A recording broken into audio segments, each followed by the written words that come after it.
team ko ang party do before ka mag-join na? Lakas UCD.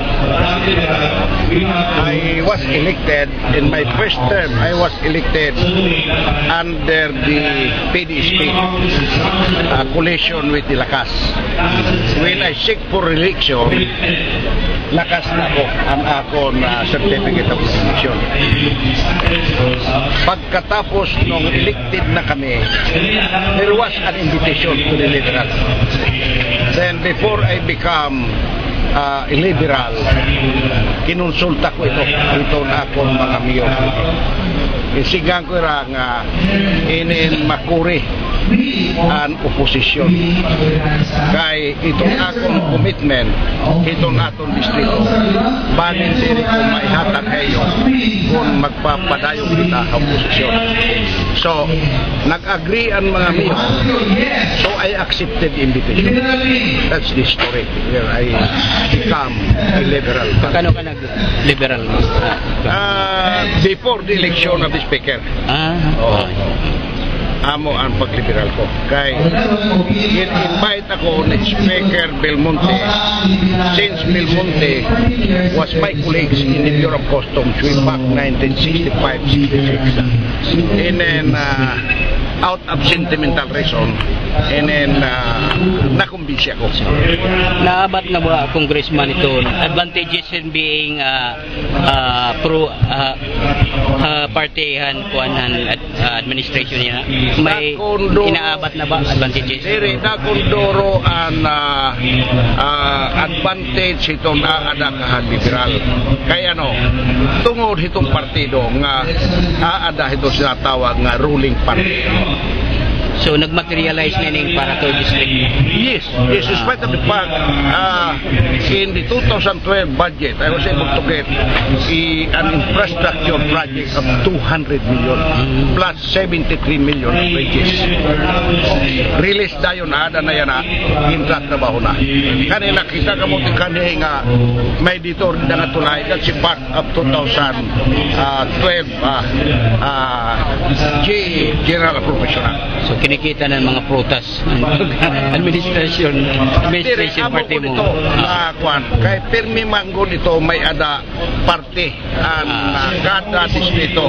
Even since time immemorial, in every budget there is a share of every district. Kaya andin hininga distrito hadto waray kababaro kung nakain ang share hinidin Kaya in the event na diri ito nimo makuha nga share, uuli ito ha national government.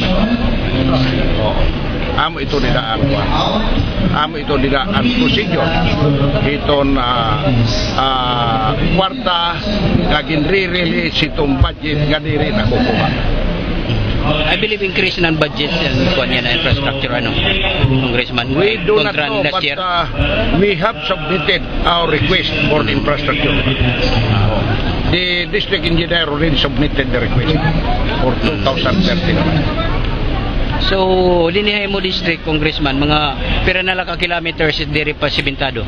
Duro da ko pa ini. Kay in 2012, kung matima ito nga project, aging trabaho na nga, in din San Isidro, Kalubian, mabibilin nila in mga around 1.5 kilometers.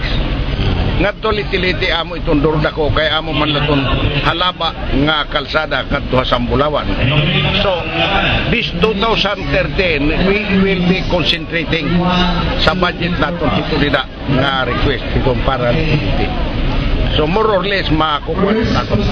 Kaya na itong 200 million it was distributed din San Isidro, Kalubian in one package around 446 million, and then Liti-Liti, Kalubian is around 80 million and aton din the project, and then Himarco to Katmon may kita around 44 million nga concrete, and then Bilin to Bilin to Consegra 44 million.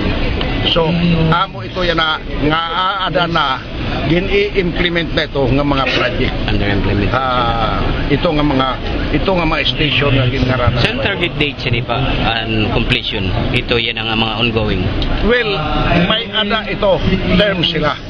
Pero diri ito luwat malampas itong 2012. Kaya pagka 2013, may ada naman luwat kita bagong infrastructure. Okay. So, kinahanglan matapos By ito. the end of the year. By the end of the year. Mayor Palcones, nagpapasalamat sa Congressman sa nga mga humandag ng kalsada nga bayan nga problema ira. Sa mga humandag, yan na dagat to eh. Ito nga kalsada, 2013 pa ito.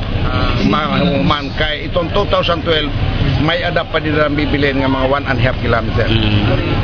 For all you know, ang concreting na gastos ito 24 million per kilometer itong concrete. Per kilometer. Dere ito peralahin ka 5 milyon ang usa ka kilometro. 24 milyones ang per kilometer. That's the budget. Congressman, unsay status sa Kalubian to Hubay Road? Ang status ng Kalubian to Hubay Road and conversion into national road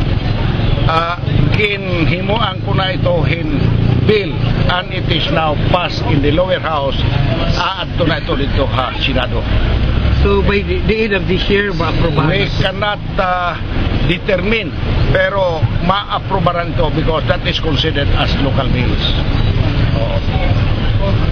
Thank you, Congressman. Okay. Thank you, Salamat din.